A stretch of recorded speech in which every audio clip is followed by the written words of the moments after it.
बदलते नहीं। तो आश्रय किसका लेना? जो बदले ना। अरे जो बदल जाए, आपको धोखा दे दे, उसका आश्रय लेकर क्या होगा?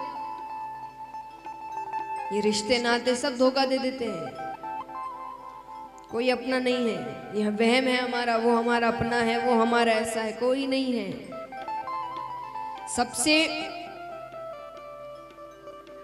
सबसे बड़ा सत्य, सोचिए उस समय शायद ही कोई व्यक्ति किसी के लिए झूठ बोले या गलत सोचे, पर जब किसी की मृत्यु हो जाती है तो उसके कई ऐसे अपने होते हैं, बहुत अपने, जो रो रहे होते हैं और ये कह रहे होते हैं कि उसको क्यों ले गए, मुझे क्यों नहीं ले गए।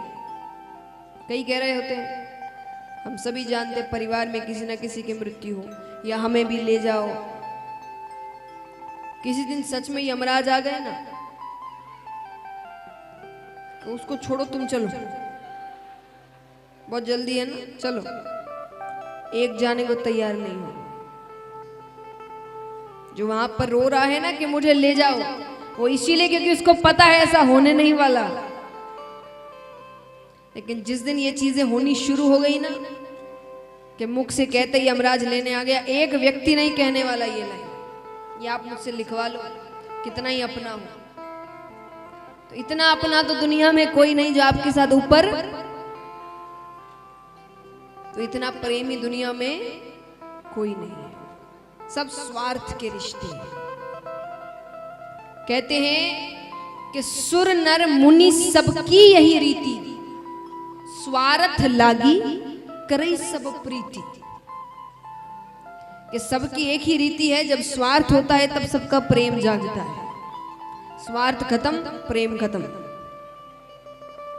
लेकिन इन सब में सिर्फ एक ऐसा रिश्ता है जो स्वार्थ का नहीं है, उनकी तरफ से। हमारी तरफ से तो वो रिश्ता भी स्वार्थ का है। भगवान को भी मनाने तभी जाते जब कोई काम होता है, वरना कोई भगवान को याद नहीं करता। ऐसा ही नहीं कहते हारे का सहारा। एक बात बताइए, भगवान कैसे नाम रखे गए? हारे का सहारा या दुख का साथी क्यों कहा गया है? सुख का साथी क्यों नहीं? बताओ, सुख का साथी क्यों नहीं है? सुख में कोई याद ही नहीं करता। महाभारत में आई ऐसी इतनी बातें होंगी, या तो पहले आप शांत होइए।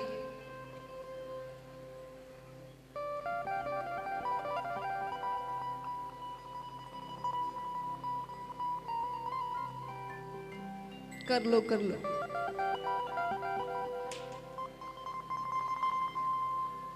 देश संभालने की बातें होंगी जरूर।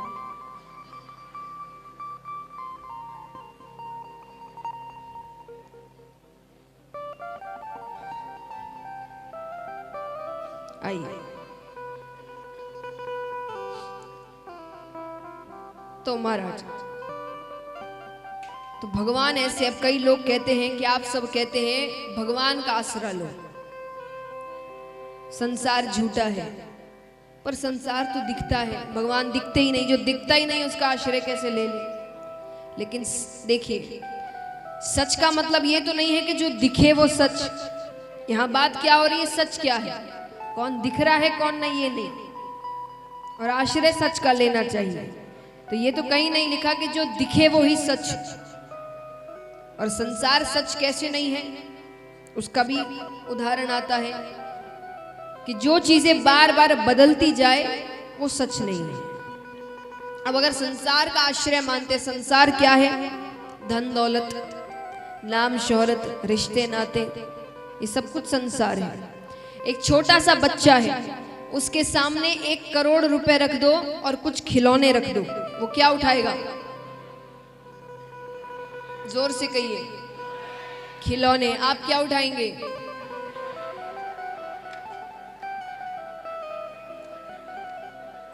बदल गया ना आश्रय। एक ही जीवन में 2 बार आश्रय बदल गया। एक बार खिलौने उठाओगे, एक बार पैसे उठाओगे। अब वही मान लीजिए बुढ़ापे का समय है, एक तरफ 10 करोड़ रुपए रखे हैं और एक तरफ कहा गया है कि आपके पास ज्यादा से ज्यादा 10-15 दिन है आपके जीवन के। तो 10-15 दिन में या तो 10 करोड़ दे सकते हैं, या तो ये 10-15 दिन आप अपने परिवार के साथ बिता सकते हैं पूर्ण रूप से, हर कोई साथ में। क्या चुनोगे? परिवार। एक ही जीवन में 3 बार आश्रय बदला आपका, लेकिन इसी जीवन में एक ऐसा आश्रय बताइए जो बदला नहीं कभी भी। एक छोटे से बच्चे को सिखाते हम जय जय करो, वो हाथ जोड़ लेता है, और यही अंत में बुढ़ापे तक हम भगवान का नाम लेते रहते हैं। तो एक ही ऐसा आश्रय था जीवन भर में जो कभी बदला नहीं, वो था भगवान का आश्रय। तो जो बदले ना वो सच, तो सत्य मानी भगवान। आनंद क्या है? आनंद हम बाहर खोजने की कोशिश करते हैं, यहाँ चले जाएंगे तो बड़ा आनंद आ जाएगा, ऐसा कर लेंगे तो बड़ा आनंद आ जाएगा, ये देख लेंगे तो बड़ा आनंद आ जाएगा, और ये सब कुछ देर के आनंद होते हैं। और जो कुछ समय में खत्म हो जाए वो आनंद नहीं होता। आनंद हमारे अंदर है, भगवान सबके अंदर है। जिसने भगवान को पहचान लिया, भगवान से प्रेम कर लिया, वो व्यक्ति दुख में भी सुखी होगा। क्यों होगा? एक व्यक्ति दुखी कब होता है? दुख आया तो वो सोचता है मैंने क्या किया, ऐसे दिन आ गए हैं। और जो भगवान पे भरोसा रखता है वो क्या सोचता है? कुछ सोच समझ कर किया है, उसने किया होगा तो सोच समझ कर किया होगा। जैसे माँ बाप के प्रेम पर कभी सवाल नहीं उठता ना, वो थप्पड़ भी मार दे आपको तो क्या कहा जाता है? उनके मार में भी उनका प्यार छिपा है। ये भरोसा ही तो है, और क्या है? एक बात बताइए, यहाँ इतने बच्चे बैठे, अगर आप लोग से कोई बहुत बड़ी गलती हो जाए, देखा जाए तो बच्चे हर कोई रह चुका है, तो सबके लिए ही प्रश्न है। मान लीजिए आपसे कोई बहुत बड़ी गलती हो गई, बहुत बड़ी, आप क्या करोगे? अब बताइए।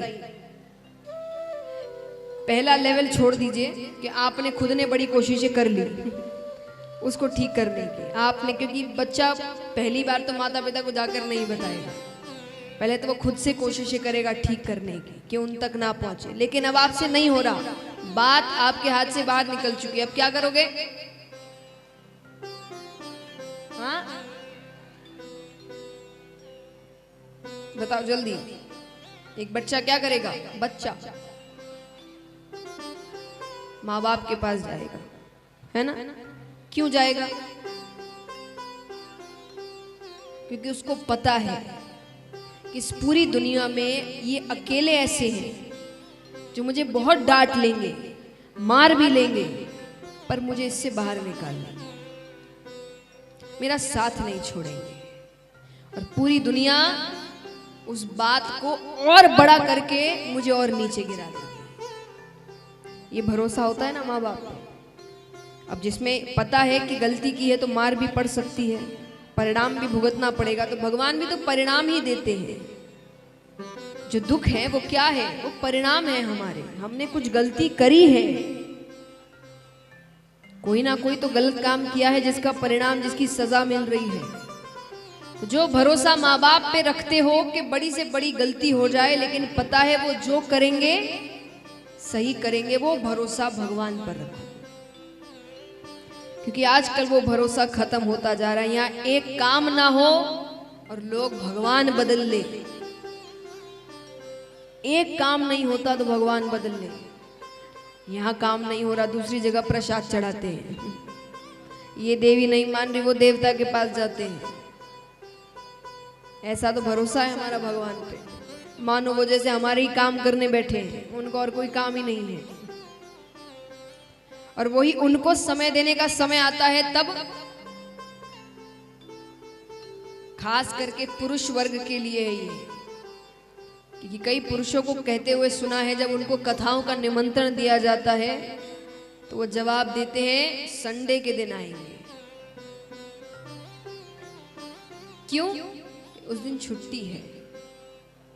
मान लीजिए कभी ऐसा हो ना भगवान, लेकिन कभी आप पर कोई संकट आया और आप भगवान को पुकार रहे हैं रो कर खूब, भगवान मेरी रक्षा करो। भगवान बोलेंगे संडे के दिन आना, उस दिन मेरी छुट्टी होगी। अच्छा लगेगा आपको? उनको अच्छा लगता होगा। ये काम कराते वक्त तो कैसे चाहते हैं कि मैं एक पैर पे खड़ा रहूं इनके लिए, और मुझे समय देने के समय ये अपने अनुसार मुझे समय देते हैं कि हम खाली होंगे तो समय देंगे। पूरी दुनिया से पहचान बनाने में लगे पड़े हैं हम।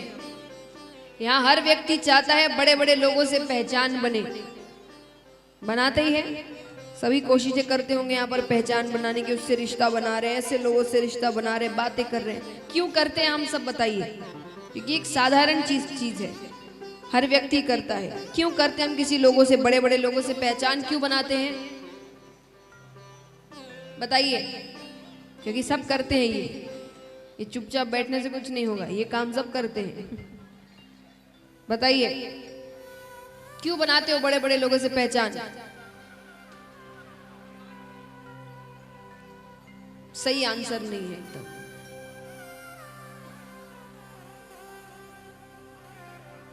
हाँ, कि जब कोई काम पड़े, कोई दिक्कत आए तो वो काम आए।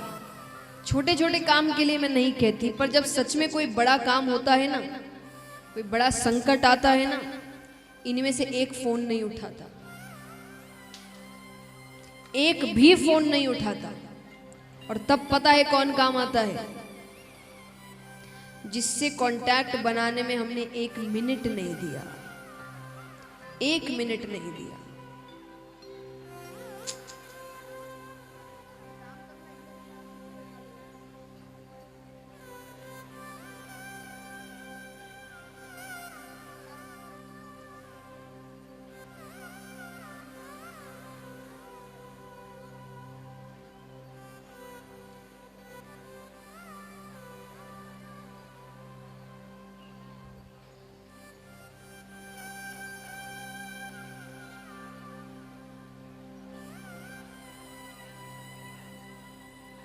तो जब सच में संकट के दिन आते हैं, तब एक ही व्यक्ति काम आता है जिससे संबंध बनाने में आपने बिल्कुल समय नहीं दिया। तो अगर संबंध बनाना है किसी से, तो इस दुनिया का सबसे बड़ा सेठ तो यही है। एक बात हमेशा याद रखना, इससे दूर रहोगे तो दूसरे सेठों के पास जाना पड़ेगा, इसके पास रहोगे तो दूसरे सेठ आपके पास आएंगे। ये सच है, ये भी अनुभव से बता रही है। इसके बिना रहोगे तो दूसरों के पास जाना पड़ेगा, और इसके साथ रहोगे तो दूसरे आपके पास आएंगे। ये कृपा है इनकी। तो महाराज, और तापत्रय विनाशाय श्री कृष्णाय वयम नमः। 3 तरह के ताप होते हैं जो सांसारिक जीवन में जीते हैं, उन सभी के दैविक और भौतिक। भगवान इन तीनों तरह के तापों से हमें मुक्त करते हैं। लेकिन मुक्त कैसे करें, उनकी कृपा कैसे हो, भगवान को अपने वश में कैसे करें, भगवान को अपना कैसे बनाएं, भगवान की कमजोरी क्या है? पता है किसी को यहाँ पर भगवान की क्या कमजोरी है?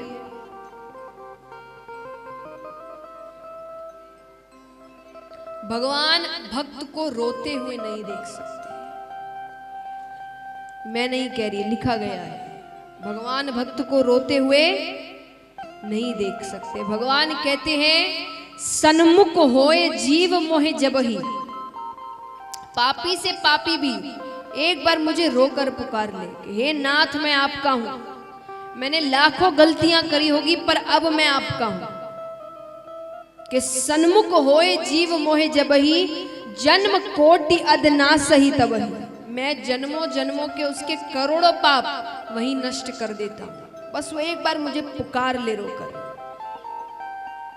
ये भगवान की कमजोरी है। तो भगवान की कृपा चाहिए तो उनको रोकर पुकारो।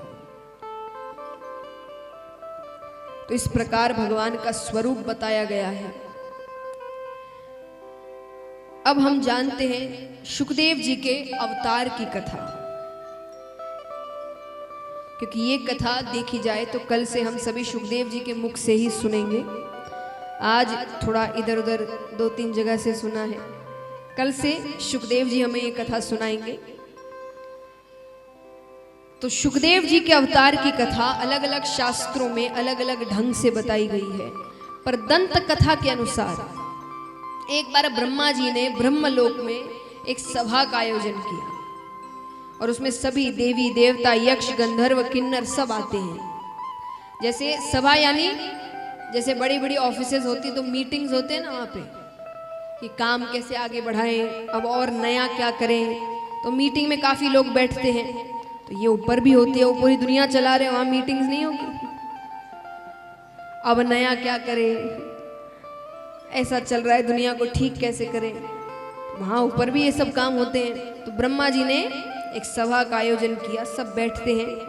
तो ब्रह्मा जी ने वहां एक प्रश्न पूछा कि 3 लोक 14 भुवन में सबसे महत्वपूर्ण कीमती वस्तु क्या है। अब सब अपनी अपनी राय दे रहे हैं, कोई कहे कि हीरा, कोई कहे सोना स्वर्ण, कोई कहे चांदी। अब वहां ऋषिगण भी बैठे थे, उन्होंने कहा ये सबसे कीमती तो नहीं है, ये बहुतों के पास मिलेगी, यहाँ भी कईयों के पास होगी सोने की वस्तु। किस किस के पास है, हाथ उठाना।